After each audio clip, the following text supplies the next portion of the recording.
We're live from New Delhi. You're watching TT India Live, India's voice to the world. I'm Lipakshi Khurana. Coming up in the next 30 minutes.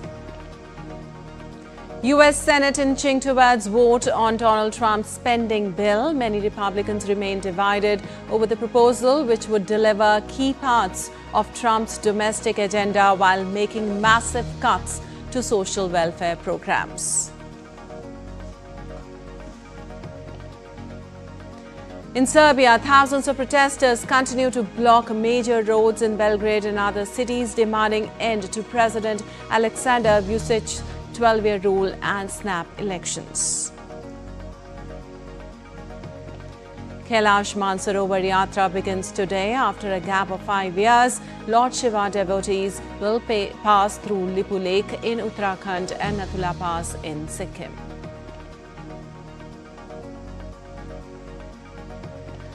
Wildfire risks as climate change fuels extreme heat wave in southern Europe. Italy, Greece, Spain and Portugal remain most affected. Most of France placed under heat wave alert. And in sports, third and oldest Grand Slam of the year, Wimbledon begins on Monday. Alcaraz, Sinner, Djokovic headline men's lineup. Sabalenka, Rybakina and Gauff head women's lineup.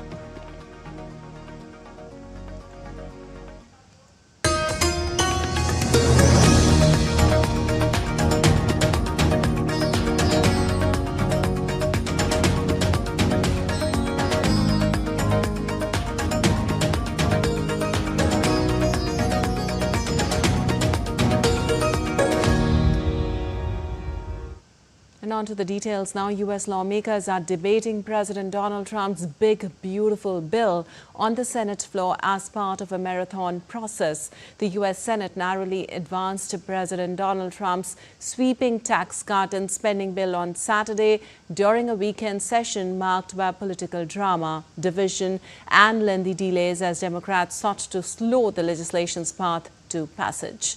Lawmakers voted 51-49 to open debate on the 940-page mega bill, with two of Trump's fellow Republicans joining Democrats to oppose the legislation. Trump is heaping pressure on Congress to pass the sweeping tax cuts and spending package in time for him to sign it on July 4th. That would fund the president's top immigration, border tax cut and military priorities. Also, U.S. President Donald Trump said in an interview broadcast on Sunday that he had found a buyer for TikTok short video app, which he described as a group of very wealthy people whose identities he will reveal in about 2 weeks. He said the deal he is developing would probably need China's approval to move forward, and he predicted Chinese President Xi Jinping would likely approve it. The U.S. president earlier this month had extended to September 17th a deadline for China-based ByteDance to divest the U.S. assets of TikTok despite a law that mandated a sale or shutdown without significant progress. No big deal. We have a buyer for TikTok, by the way. I think I'll need probably China approval, and I think President Xi will probably do it.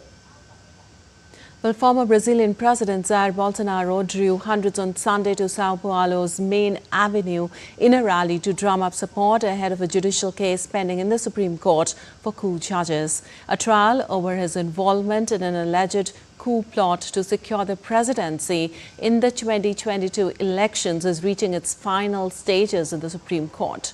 According to Brazilian media, testimonies and defendants have already declared, and it will now be the turn for the prosecutor's office to present its final allegations.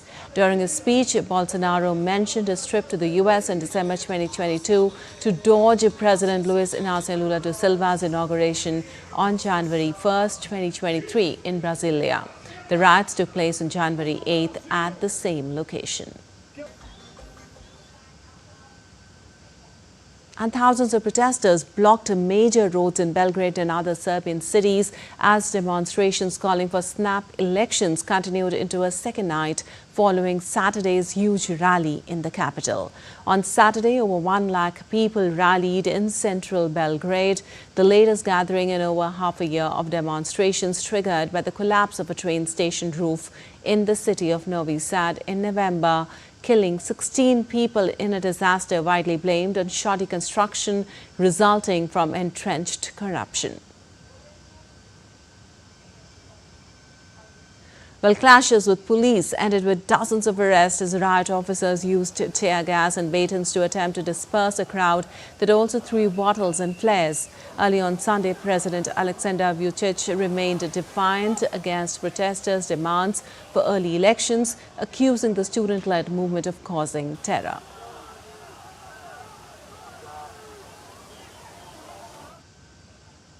And the 12-day-long Israel-Iran conflict ended with a ceasefire after Trump claimed to have obliterated Iran's nuclear program. But now the UN nuclear watchdog chief has raised eyebrows with a striking claim that Iran could possibly resume production of enriched uranium within months. Iran, meanwhile, has voiced serious doubts over Israel's commitment to the truce. Our next report by DD India's Mihir Maikuri has the details. Iran's key nuclear enrichment facilities have been completely and totally obliterated.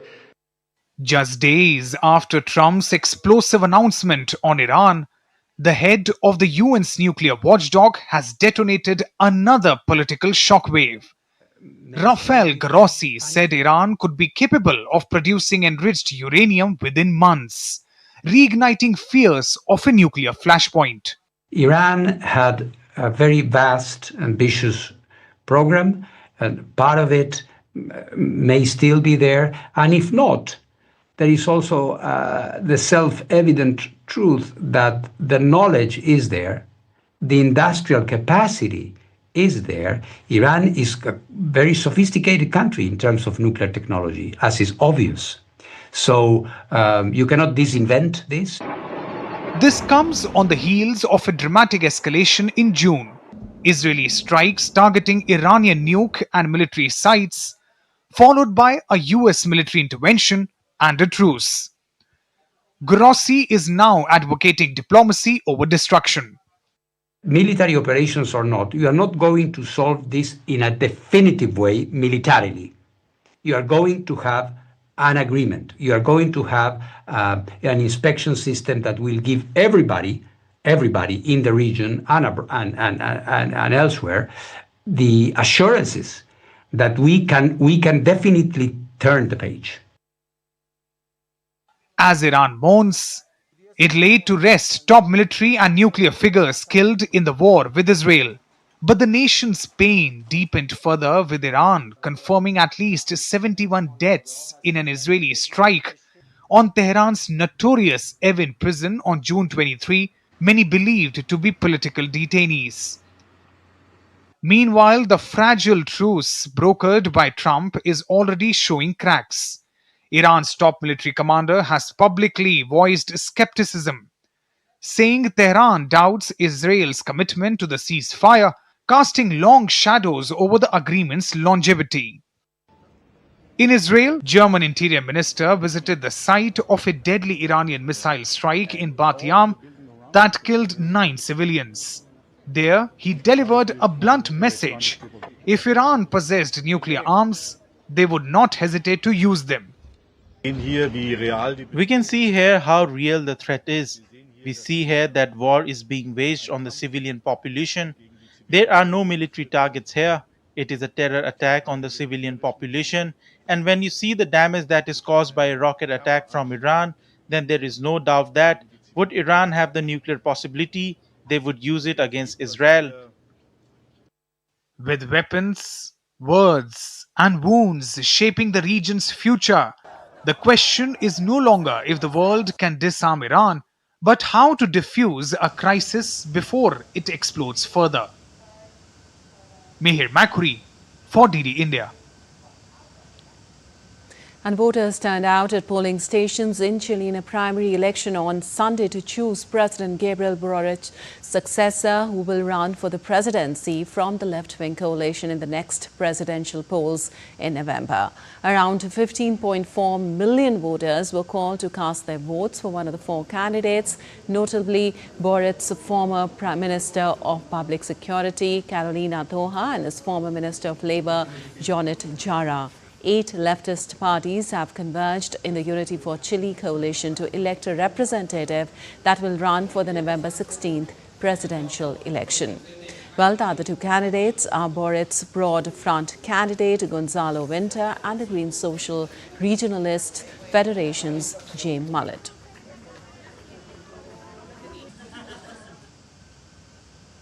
And Colombia's lower house has approved a pension reform backed by leftist President Gustavo Petro for the second time following a constitutional court order to redo the vote due to procedural issues. The court's June ruling did not address the constitutionality of the bill, but mandated that the lower house re-votes on the version passed by the Senate, stating that the initial vote lacked sufficient debate.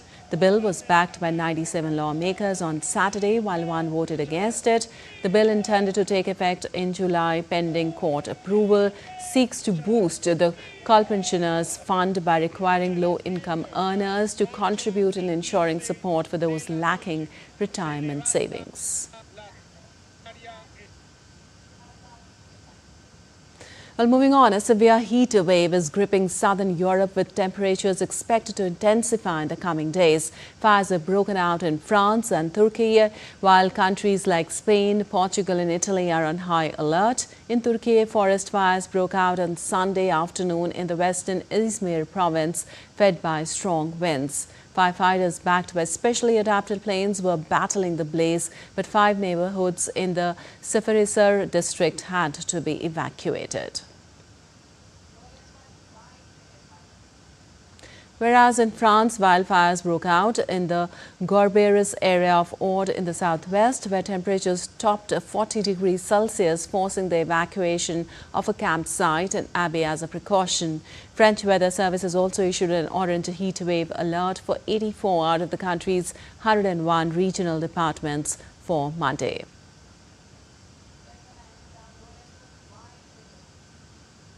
Other European countries, including Spain and Italy, are experiencing extreme temperatures as Spain's Seville gears up to host a UN 4th International Conference on Financing for Development on Monday. The temperatures have soared to 48 degrees centigrade. Spain's national weather agency, AEMET, has also issued orange alert indicating high risk. Whereas in Italy, 21 cities across the length of the country were on high alert for extreme heat, including Milan, Naples, Venice, Florence, Rome and Catania. Hospital emergency departments across Italy have reported a 10% increase in heat stroke cases. Several areas in the southern half of Portugal, including Lisbon, are also under a red warning until Monday.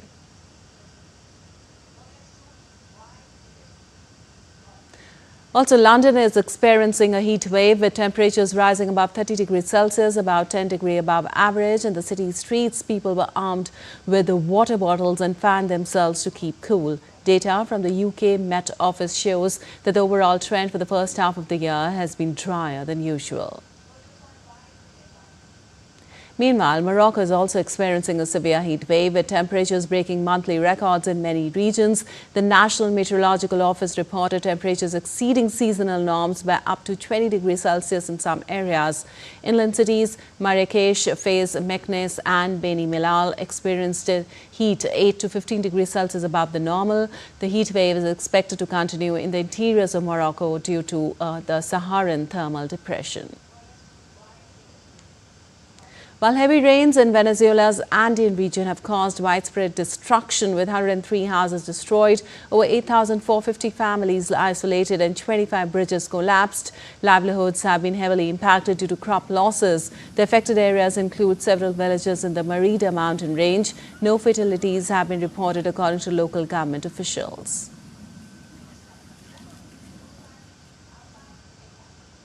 And still to come in this edition of DD India Live. External Affairs Minister Jaishankar to visit US for Quad Foreign Ministers meeting from June 30th to July 2nd. IMD issues alerts for heavy rainfall and strong winds at various places all over the country. And Colombian festival honors donkeys as farmers' closest ally.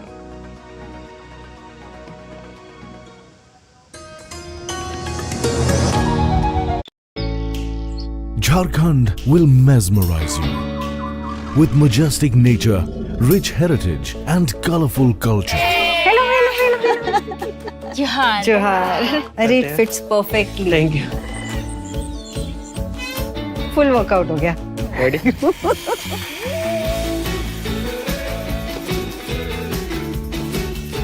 Postcards from Jharkhand on National Geographic.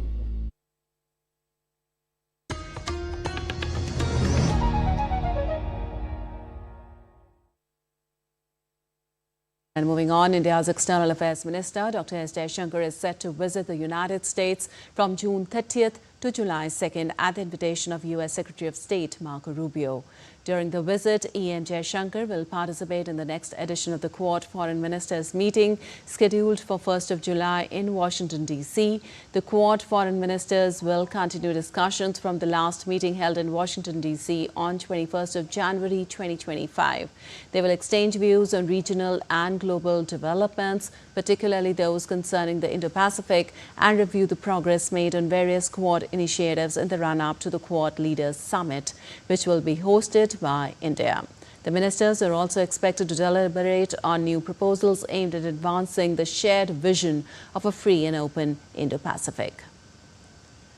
The minister will also travel to New York on June 30th to inaugurate an exhibition titled The Human Cost of Terrorism at the United Nations headquarters. The exhibition will highlight the devastating toll of heinous terrorist acts around the world and the steps taken by the international community to combat terrorism. And the revered Kailash Mansarovar Yatra begins today, marking the pilgrimage's return after a 5-year pause. Lord Shiva's devotees will pass through Lipu Lake in Uttarakhand and Nathula Pass in Sikkim. Compared to the conventional Lipu Lake Pass approach, the Nathula route, which was opened in 2015, is a shorter, easier path. Pilgrims begin their journey across the Indo-China border in Gangtok, the capital of Sikkim. From there, they proceed to the sacred lake Mansarovar and perform the revered circumambulation of Mount Kailash, a spiritual site sacred to Hindus, Buddhists as well as Jains. Also, Prime Minister Narendra Modi on Sunday during his 123rd episode of Mann Ki Baat extended his best wishes to all devotees undertaking the Kailash Mansarovar Yatra. And with the monsoon finally making its much-awaited foray into Delhi, as announced by the Indian Meteorological Department, June is set to end wetter and cooler than usual, keeping in line with the trend the previous month as Delhi recorded its wettest May historically. Uttar Pradesh, Bihar, Jharkhand and West Bengal are set to receive very heavy rain. Furthermore, several districts of Gujarat have been issued an orange alert along the western coast. Heavy rainfall is also expected in Punjab, Haryana and Chandigarh until July 2nd. An orange warning of heavy to very heavy rains in isolated areas of Himachal Pradesh has also been issued by the Met Department till 5th of July.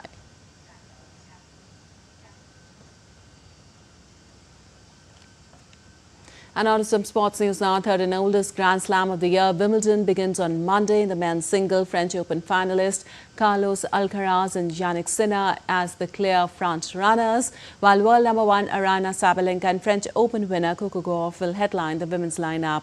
7-time champion Novak Djokovic, who has not won any Grand Slam since 2023, will also count his turns. Here's a report.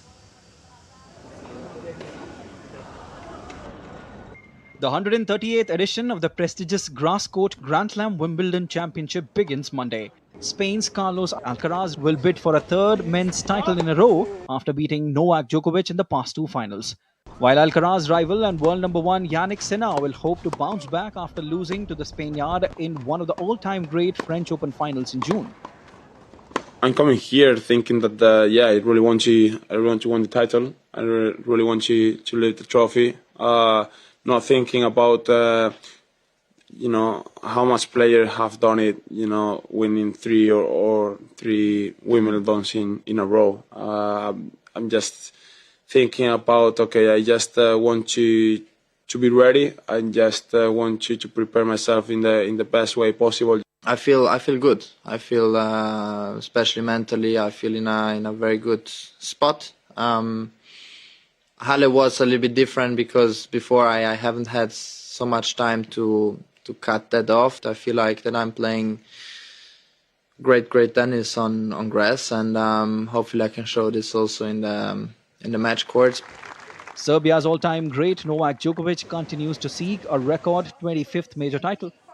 Djokovic has reached the final of the last 6 Wimbledons, losing the last 2 to Spaniard Alcaraz. He has not added to his Grand Slam collection since the 2023 US Open. I would probably agree that Wimbledon could be the best chance because of the results I had, because of how I feel, how I play in Wimbledon, just getting that extra push mentally and motivation to perform the best tennis at the highest level. Top-ranked Aryna Sabalenka and French Open champion Coco Gauff are among the favourites for the women's title.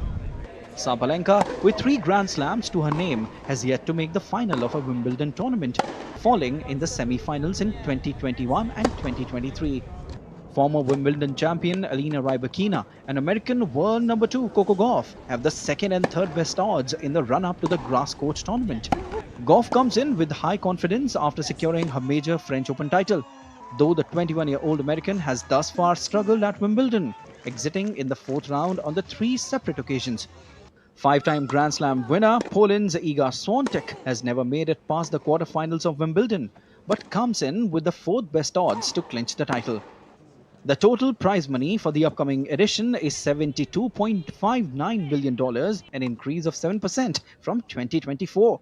The winners of the men's and women's singles titles will each receive $4.08 million, an increase of more than 11% since 2024. Abhishek Prasad reports for DD India. And Barbora Krejcikova says she's fit for her Wimbledon title defence after the Czech suffered an injury scare just days before the tournament. Krejcikova's participation was doubtful when she pulled out of the warm-up event on Thursday, but after resting for several days, the 29-year-old is confident that the injury will not be an impediment in her bid to retain the trophy. Krejcikova will start a campaign against Alexandra Ayala of the Philippines on Tuesday. The world number 16 has endured a rough ride since defeating Jasmine Paolini in the Wimbledon final last year. And Indian women's boxers will make their first appearance of the season at the World Boxing Cup in Kazakhstan, which begins on Monday. The 10-member women's squad includes Paris Olympian and Commonwealth Games medalist Jasmine Lamboria, along with Tokyo Olympian and former Asian champion Pooja Rani. Meanwhile, the 10-member men's boxing team remains unchanged from the Brazil meet, where they won 6 medals. The Kazakhstan leg will run till 7th of July in Astana city, where over 400 boxers from 31 countries will compete across 10 weight categories in both men's and women's division. The Brazil leg marked the first of the 3 World Boxing Cups scheduled this year. The series will conclude with the final event in India this November. And Indian women football team thrashed Timor-Leste 4-0 in the second match in the 2025 Asian Cup qualifiers in Chiang Mai city of Thailand. India scored single goal in the first half and 3 in the second half thanks to clinical finish by Manisha Kalyan, Anju Thamang and Linda Kom. India is now at the top of the leaderboard with 6 points out of 2 matches. They have 2 more matches against Iraq and Thailand, which will decide the team's fate for the Asian Cup. India had a brilliant start to the campaign, registering their biggest win at the competition against Mongolia with a scoreline of 13-0 last week. And Zimbabwe opening batsman Brian Bennett has been ruled out of the first test against South Africa after being diagnosed with mild concussion. Bennett, who scored 139 on his previous test appearance against England last month, had scored 19 runs on the second day of the match when he attempted a hook and was struck on the helmet. After lengthy treatment on the field, the 21-year-old resumed batting and faced 3 more deliveries before walking off the field. Zimbabwe Cricket announced that Bennett had been ruled out of the match and would be replaced by Prince Meswar. Well, the Indian Armed Forces contingent excelled at the 55th CISM World Military Shooting Championship that ran at Envelrum, Norway from June 23rd to 30th. Led by Captain Vijay Kumar, the team showcased India's growing prowess in military sports. Navy shooter Omkar Singh made history, clinching a bronze medal in the 25-meter individual pistol event and being named the best shooter. A first for India at CISM shooting. Over 38 countries participated, embodying CISM's motto, friendship through sports.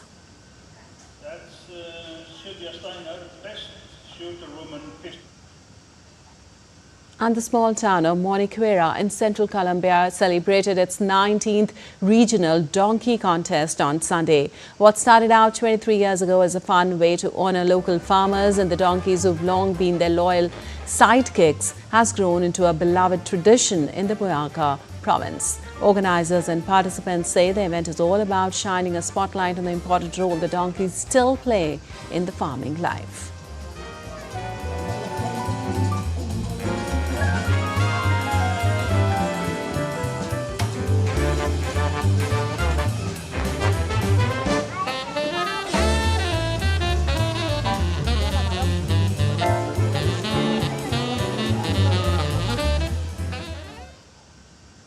All right, that's all for this edition of DD India Live. Well, let us know your thoughts on the news of the day. For those on the go, you can get all the latest news and updates from India and across the world on the DD India mobile app. The app is available on both Android and iOS platforms.